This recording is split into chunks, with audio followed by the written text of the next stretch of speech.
Partners in Education. Partners in Education. 2021-01-27 T22:32:20. Schools are places where children learn new information and skills and are exposed to important life lessons, like accepting and respecting themselves and others, personal responsibility, and the importance of contributing to the community. It is also a place gain the skills and experiences that will prepare them to work at meaningful jobs in the future. After completing this course, you will understand how children with developmental disabilities have been educated over time. Understand the difference between general education, special education, and inclusive education.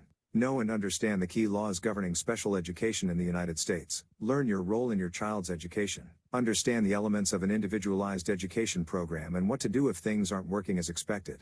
Learn to advocate for an appropriate, inclusive education for your child.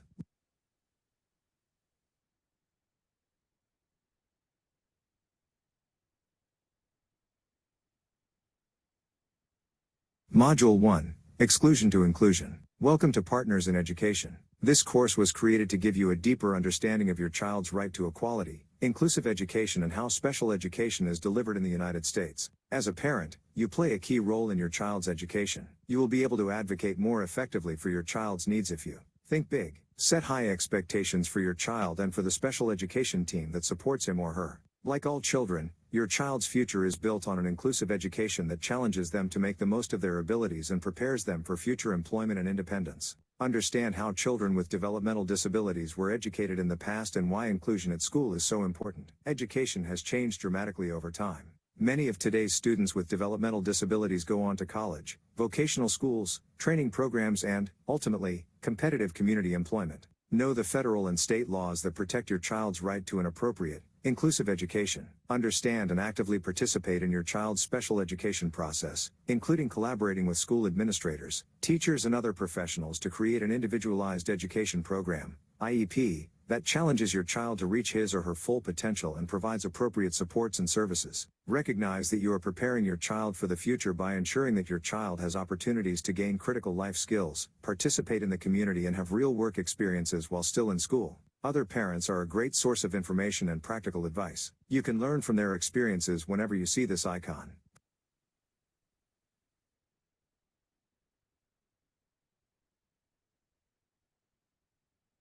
Think big. Think big. It can be difficult for parents to have big dreams for their children with developmental disabilities. Most teachers, administrators, therapists, even friends and family, focus on what your child can't do, not on the gifts and talents that make your child unique. As a result, you become the creator and keeper of the vision for your child's future. Children with intellectual and developmental disabilities have many more opportunities to live, learn, work, and be part of their communities than even a decade ago. Education will be critical to your child's future independence and inclusion. Before you start learning about the special education system and your child's rights, watch this short TED Talk and think big.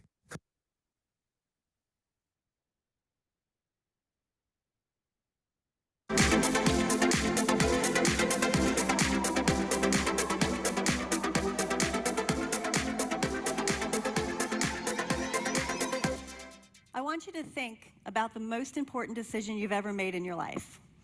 The decision that made you who you are. Maybe it was where to go to school, or what to study in school, or who to marry or who not to marry, where to live. What is that decision that you made you the person that you are today? Now imagine that from the time you were born, you were told you had no choices, you had no options. You will not have a job, you will not have friends, you will forever stay in your parents' home and never have your own home. That is the reality for over 4 million Americans with intellectual disabilities. From the time they are born, they are told, you don't have a choice, you will not have a life. So what happens to them? They end up stuck on their parents' couch doing nothing for their entire lives. Now, maybe sitting on the couch would be fun for a day or two, but not year after year after year. Only 15% of people with intellectual disabilities have jobs. Everybody else is on the couch. So let me tell you a little bit about Will. Will was born with an intellectual disability, And he went to school, he went to elementary school, and he was in a separate, segregated class for other students with disabilities. 2 or 3 times a week, he was brought down to the regular education class so that he could meet some kids and say hi and sing a few songs. That's pretty much the way his education progressed the whole time he was in school. Around 3rd grade, we sort of got rid of the academics because he had some major learning challenges. But everybody knew his face, and they would high-five him in the hallway. Hey, man, how you doing? How you doing?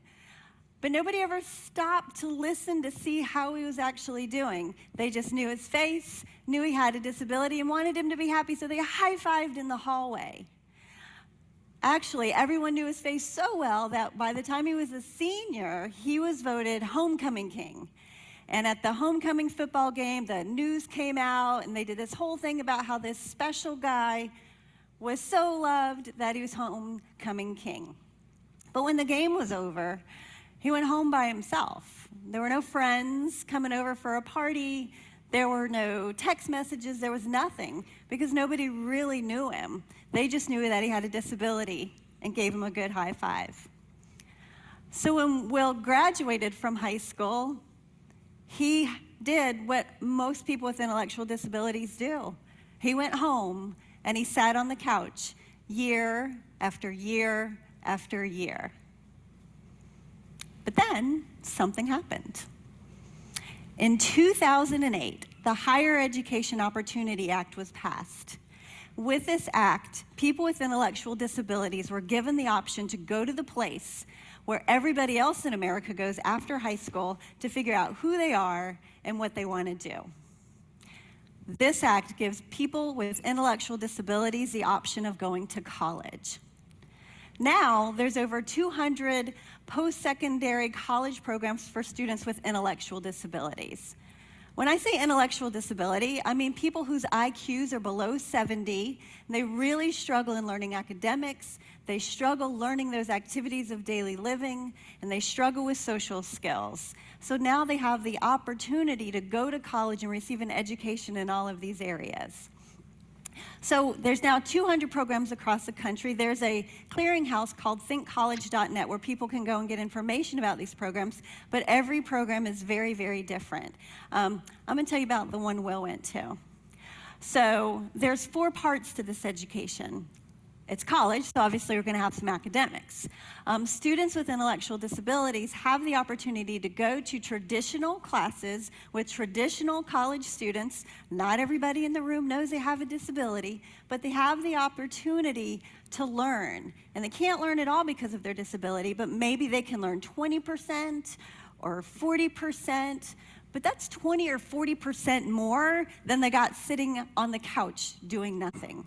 And not only do they have the opportunity to learn content, they have the opportunity to learn all that other stuff you learn by going to college, how to be responsible, how to have follow-through, how to participate and be responsible for your own learning.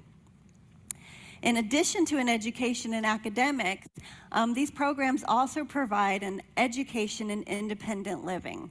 Part of that definition of intellectual disability includes really struggling with learning the activities of daily living. So by having the opportunity to go to college and live in a dorm and live independently while receiving an education, students have the opportunity to learn all of that stuff that everybody else can just sort of figure out, but because of their disability, these students can't. Living in the dorms, they can make mistakes while they have support to learn from those mistakes. And they can learn how to do laundry and manage time and how you make it through a day from start to finish, how you get from here to there, how you plan out your day. These are all things that have stood in the way traditionally for students with intellectual disabilities to make it in this world, and now they can receive that education. In addition to that, these programs have education in the area of socialization. This one's kind of hard to teach because we've really taught people with intellectual disabilities that they're exceptional, that they need exceptional and different treatment, but that actually gets in the way. So we want students with intellectual disabilities to be able to go to college and be treated like everyone else. When they arrive at campus on that first day, the president of the university does not need to know the names of the students that have disabilities unless the president of the university knows the name of every single freshman coming in the school. We want students to be able to join clubs and Greek life and participate like everyone else without being high-fived and treated differently because of that disability. We want a student like Will to be able to join a fraternity and just enjoy the day with his brothers and not have newscasters come in and say, look, an exceptional student has joined an exceptional organization. We want the same treatment so that he can learn how to interact, because when he has a job one day, he's gonna need to know how to interact with his coworkers. When he has an apartment one day, he's gonna need to know how to interact with his neighbors. So we wanna be able to provide that socialization education. The last area is career development. Remember, I told you only 15% of people with intellectual disabilities have jobs. But through an education, we can actually take that statistic of 15% and turn it on its head so that 85% of people with intellectual disabilities have employment. We do that by letting students participate in internships. Generally, students with intellectual disabilities have very limited experiences, so they have no idea what they want to do for a job. So they have the opportunity to be in an internship each semester during the 4 years that they're in college and try things out. Figure out what they like, figure out what they don't like, figure out what they're good at and what they're not so good at, so that they're on a path for real jobs, real employment, and that will give them the opportunity to make those sort of life-changing decisions that you had the opportunity to make those sort of decisions that made you who you are. We want students with intellectual disabilities to be able to make those sorts of decisions too. So that's what Will did. Will went to college, he joined a fraternity, he has a group of friends that he is still in contact with to this day. About 2 years after he graduated, he sent me a picture of a painting on a wall. And I was like, nice painting, why are you sending me this? And he said, I'm 28 years old, and for the first time in my life, I can hang a picture on a wall where I want it, because it's my house. It's not my parents', it's mine. So I want to leave you with two things. One, please know that college is possible for students with intellectual disabilities, and it's life-changing. Let's get those folks off the couch and back into society with us where they belong. And secondly, I need your help. I need you to remember that exceptional treatment does not equal an exceptional life. It equals an exception from life. Thank you.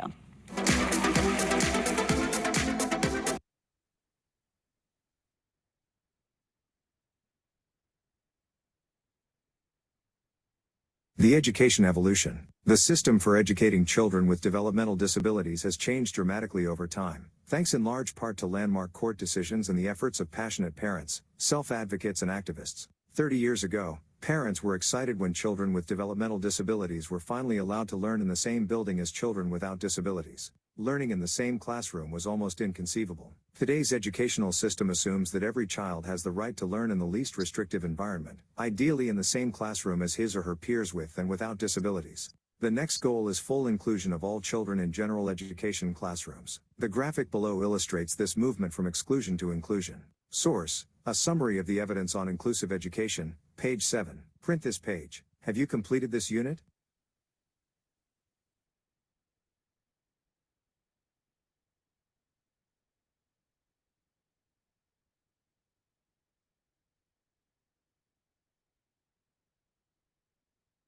Where we've been, you can learn more about the way people with disabilities learned, lived and worked throughout history and partners in time. The concept of special education is relatively new in the United States. Let's look at some major milestones. 1800 to 1950. It wasn't until the mid-1800s that special schools for children with visual, hearing and intellectual disabilities began to emerge, including residential schools or institutions. Unfortunately, the vast majority of children with developmental disabilities were not educated at all. By 1918, a nationwide public school system was available.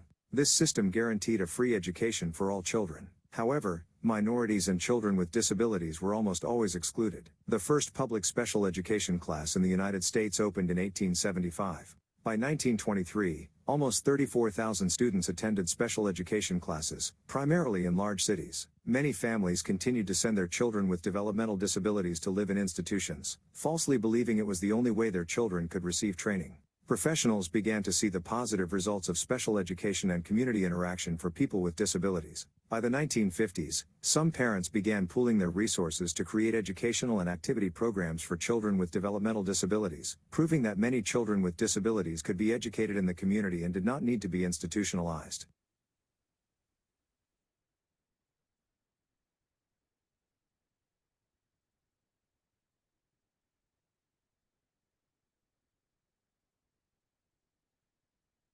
The parents' movement pushes for change. 1950 to 1975. The U.S. Supreme Court's 1954 landmark Brown v. Board of Education decision established that schools cannot discriminate on the basis of race and that a separate education is not an equal education. The parents' movement would later use this decision in their fight for the educational rights of children with disabilities. By 1958, over 3,200 public schools offered special education classes in the United States. Despite this growth, Congress acknowledged that most children with developmental disabilities did not receive an appropriate education. During the 1960s and 1970s, the parents challenged the belief that people with disabilities could not learn. Members of the parents' movement worked to improve conditions in state institutions, create community services, educational and employment opportunities, and initiate legislation. In the early 1970s, over 8 million children needed special education services in the United States. However, less than half of these children received an appropriate education. Nearly 2 million received no educational services at all. In 1971, the Pennsylvania Association for Retarded Citizens, PARC, filed a lawsuit in U.S. District Court against the Commonwealth of Pennsylvania alleging that children with developmental disabilities were denied their legal right to a quality education. PARC v. Commonwealth was quickly settled in favor of PARC. The PARC decision affirmed that children with developmental disabilities have the right to a free, appropriate public education, FAPE, the right to due process, recognized that placement in a regular school is preferable to placement in a special school class, and created the concept of least restrictive environment, LRE. The PARC decision set the stage for passage of the Rehabilitation Act of 1973, which guarantees the rights of individuals with disabilities in employment and educational institutions that receive federal funding, and the Education for All Handicapped Children Act in 1975.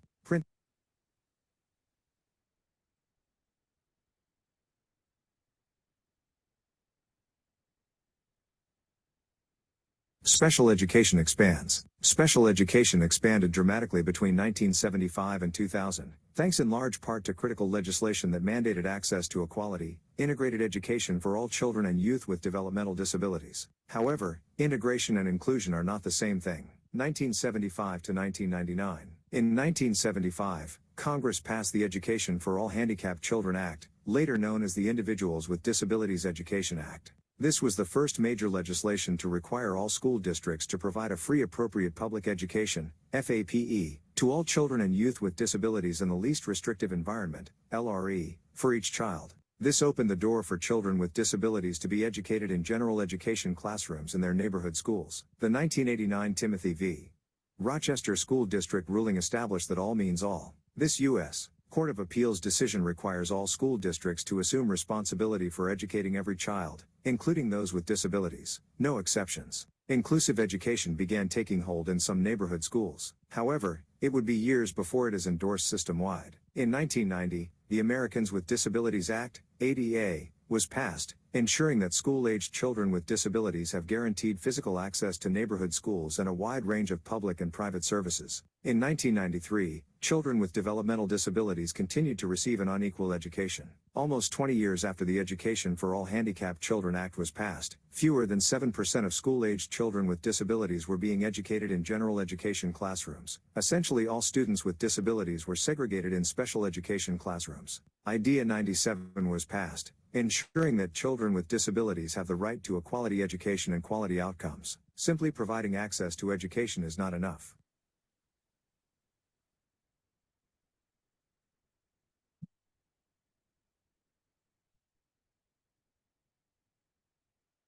Where we're headed. The new millennium brought new challenges. Inclusive education remains elusive, especially for children with significant developmental disabilities. 2000 present. In 2000, every state was out of compliance with IDEA 97 and most states did not provide appropriate services to help students transition to adult life. In 2000, over 40% of students with developmental disabilities left high school without a diploma, putting them at an immediate disadvantage when it came to finding a job in the community. IDEA 97 was reauthorized in 2004 to align it more closely with the No Child Left Behind Act of 2001, NCLB, the the primary legislation affecting general education in the United States. IDEA 2004 retained many sections of the 1997 law and expanded and clarified several key elements, including transition planning. In 2015, the Every Student Succeeds Act, ESSA, was passed, replacing NCLB. The law holds schools accountable for how students learn and achieve, including students receiving special education services. In 2017, the U.S. Supreme Court issued a unanimous opinion in Andrew F. v. Douglas County School District. The ruling affirmed that a school must offer an IEP that is reasonably calculated to enable a child to make progress appropriate in light of the child's circumstances and emphasized that every child should have the chance to meet challenging objectives. This short video discusses the importance of the Andrew decision. The idea of full inclusion continued to expand. Students with developmental disabilities can now be found in an increasing number of regular classrooms on at least a part-time basis. In the 2018 to 2019 school year, more than 7 million children aged 3 to 21 received special education services, 14% of all students. About 95% of students with developmental disabilities were served in regular school buildings. Of those, over 60% of students with developmental disabilities spent 80% of the school day in regular classrooms. For the 2017 to 2018 school year, 73% of students with developmental disabilities graduated with a regular high school diploma and 10% received an alternative certificate. Print.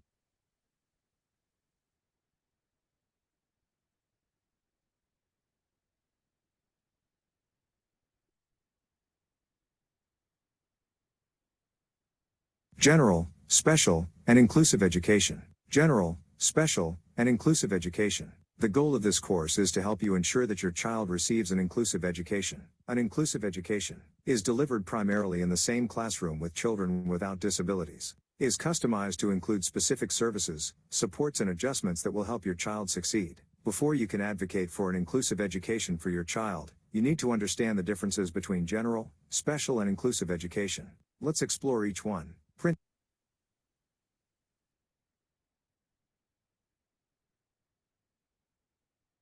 The general education model. The general education model. The general education model is familiar to most people. In fact, most of us were educated under this system. Typically, children enter the school system in either preschool or kindergarten, generally no later than age 6. Are placed in classrooms where a single teacher instructs up to 30 children of the same age, are taught by the same teacher for the majority of the day.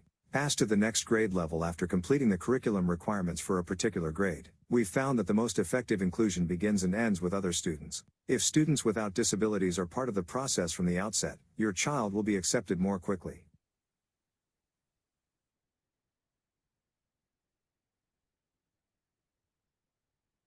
The special education model. Many people, even some parents of children with developmental disabilities, still think of special education as a place, a separate room where children with developmental disabilities go to learn. In reality, special education is a broad term that refers to specialized instruction that supports the unique needs of children with disabilities and helps them to make the most of their abilities. It also refers to the services that support children with developmental disabilities, such as physical support and medical assistance, one-on-one academic assistance, paraprofessionals, occupational, physical and speech therapies, etc. These services can be delivered virtually anywhere, in a regular classroom, at home, in a hospital or other setting. Children receiving these services don't need to be isolated in a special ed room or resource room. According to the National Center for Education Statistics, 7.1 million children aged 3 to 21, or 14% of all public school students, receive special education services in the United States in the 2018-19 school year. The Individuals with Disabilities Education Act defines special education as instruction that is specially designed to meet a child's unique needs and to help the child learn the information and skills other children are learning.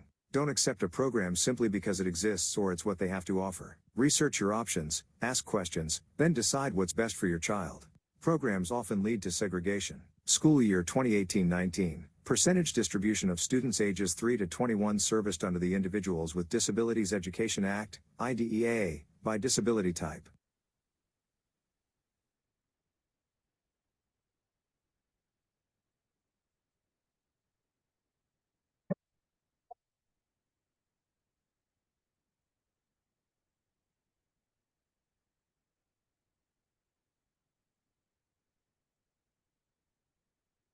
The inclusive education model. Inclusion is based on the belief that all children should learn alongside their peers without disabilities in the same classrooms in their neighborhood schools to the greatest extent possible. We're still a long way from inclusive schooling being the rule, not the exception, but progress has been made. Inclusion has 6 components. Students attend their local school. Students with disabilities are educated in the school they would attend if they did not have a disability. This generally means attending their neighborhood school. Never too many, never too few. The number of students with and without disabilities mirrors the natural proportion you'd find in the local community. Once this balance is skewed one way or another, a school begins to move toward a segregated system. All means all. An inclusive school has a zero reject policy and philosophy. No student will be excluded based on the type or extent of his or her disability. Everybody learns together. All students learn in classrooms that are appropriate for their age and grade. There are no self-contained special education classes and there is no continuum of special services. Good teaching, cooperative learning and peer instruction are the preferred teaching methods. Special education is a support, not a place. Special education supports are integrated into the general education classrooms and other places. Consider your child's future when you decide on a school. Most children form lifelong friendships with the children they meet in their neighborhood school. 20 years from now, he won't be in school, but he'll still be living in that community.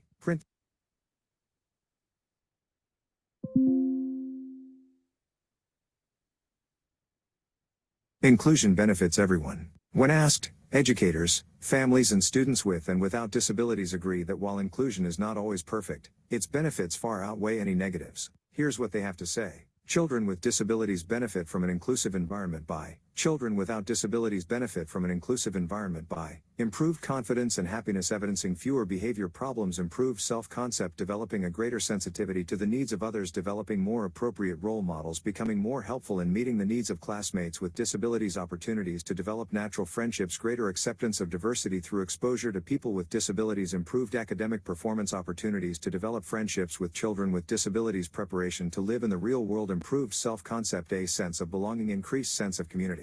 Adapted from Exceptional Lives, Special Education in Today's Schools by Ann Turnbull, H. Rutherford Turnbull III, Marilyn Shank and Sean J. Smith.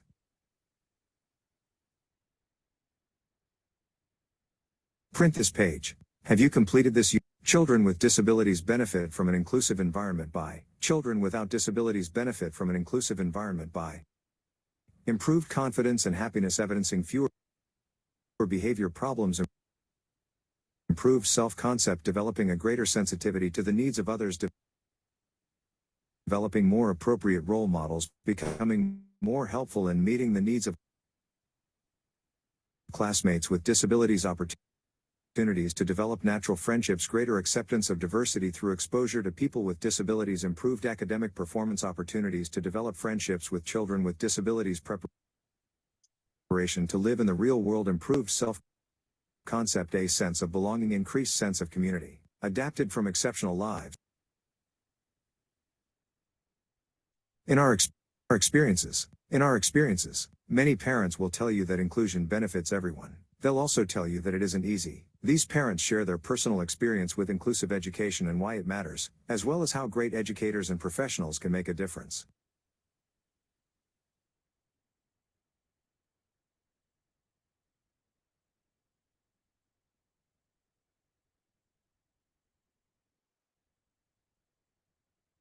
Inclusion in practice. Dr. Patrick Schwartz is a national leader in the field of inclusive and special education and a professor at National Louis University in Chicago. He answers parents' most common questions about inclusion and inclusive education in this series of short videos. What makes a school inclusive? Are there some kids, for example those that have significant disabilities, that can't be included? When a student has extreme behavior support needs, you couldn't include him, correct?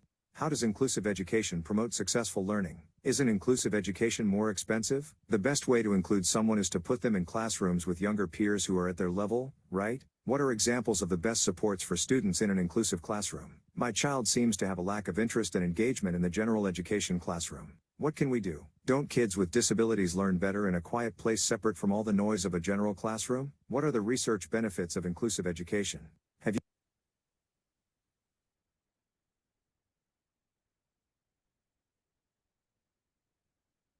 Including Samuel. Full inclusion isn't always easy, but it is definitely worth the effort, as photojournalist Dan Habib shows in his documentary, Including Samuel. The 2008 film follows his family's efforts to create an inclusive life and inclusive education for their son, Samuel. It also features the experiences of several other families and individuals with disabilities, as well as educators who are embracing and struggling with the challenges that come with creating an inclusive educational environment. Several years later, Samuel shared an update on his life, an exuberant 8th grader who has made the academic honor roll twice while being fully included with his classmates. In 2020, as a disability rights advocate and college student, Samuel interviewed most of the presidential candidates and New Hampshire candidates for federal and state office about their platforms for key disability policies.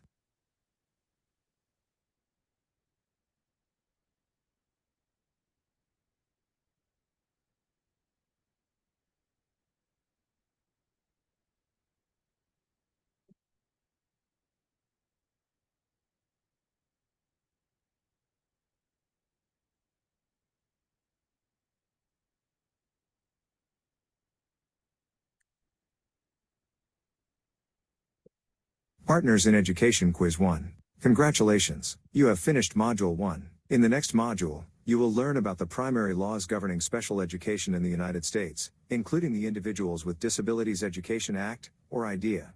But first, take this short quiz. Okay, let's see how we do. Integration and inclusion are the same thing. Oh, that is false. Teachers and school staff make all decisions related to where and how a child with developmental disabilities is educated. That is false and should not seem that way. Children with developmental disabilities who participate in special education services under IDEA do not participate in general education curriculum. That is false. IDEA 97 is the most current version of the Individuals with Disabilities Education Act. That is not true. That is false. Special education is a separate room where children with developmental disabilities learn and receive therapeutic services, A, or B, a separate curriculum and set of standards that guide the way all children with disabilities learn, or C, a broad term referring to specialized instruction that supports the unique needs of a specific child with developmental disabilities, or D, none of the above. I'm going to go with C, because that's my takeaway, that it's not a place, it's a program. Let's see how we did. 5 out of 5. But first, take this. You scored 5 points out of 5 points total. Your answers are shown below. 1. Integration and inclusion are the same thing. True. False. This is false. Many people use the terms integration and inclusion interchangeably. However, the two are very different. Integration means placing a child with disabilities in a general education classroom without changing how the curriculum is delivered to help ensure that the student is able to learn effectively. Inclusion means placing children with disabilities in age-appropriate general education classrooms and integrating learning, social and physical supports needed to make the curriculum accessible to the child. Inclusion also means students with disabilities attend their local school. The number of students with and without disabilities in a classroom mirrors the local community. Students aren't excluded based on the type or extent of his or her disability. There are no self-contained special education classes and there is no continuum of special services, and cooperative learning and peer instruction are preferred. 2. Teachers and school staff make all decisions related to where and how a child with developmental disabilities is educated. True. False. This is false. Parents play a critical role in deciding where and how their children with developmental disabilities are educated. Under IDEA, parents participate in the IEP process and collaborate with the school staff, teachers and other professionals to create an IEP document that guides their child's education for the coming school year. Parents have a right to weigh in on the school their child will attend, how he or she will be included in the classroom and what modifications, accommodations and services the school will provide. You'll learn more about this process and the parent's role in Module 3.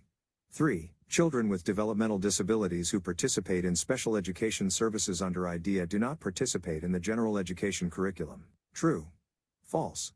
This is false. Children with developmental disabilities are required to participate in the general education curriculum to the greatest extent possible. This is where modifications, accommodations, and special education services play an important role. 4. IDEA 97 is the most current version of the Individuals with Disabilities Education Act. True. False. This is false. The Individuals with Disabilities Education Act was amended in 2004, so the most current version is IDEA 2004. 5. Special education is A. A separate room where children with developmental disabilities learn and receive therapeutic services. B. A separate curriculum and set of standards that guide the way all children with disabilities learn. C. A broad term referring to specialized instruction that supports the unique needs of a specific child with developmental disabilities. None of the above. The correct answer is C. Special education is specialized instruction that supports the unique needs of a specific child with developmental disabilities. To be eligible for special education services under IDEA, a child has to be evaluated. If the evaluation determines that a child has a disability, special education services can be delivered at any public school, charter school, or private school, even private schools with a religious affiliation. Children who are homeschooled can also receive special education services.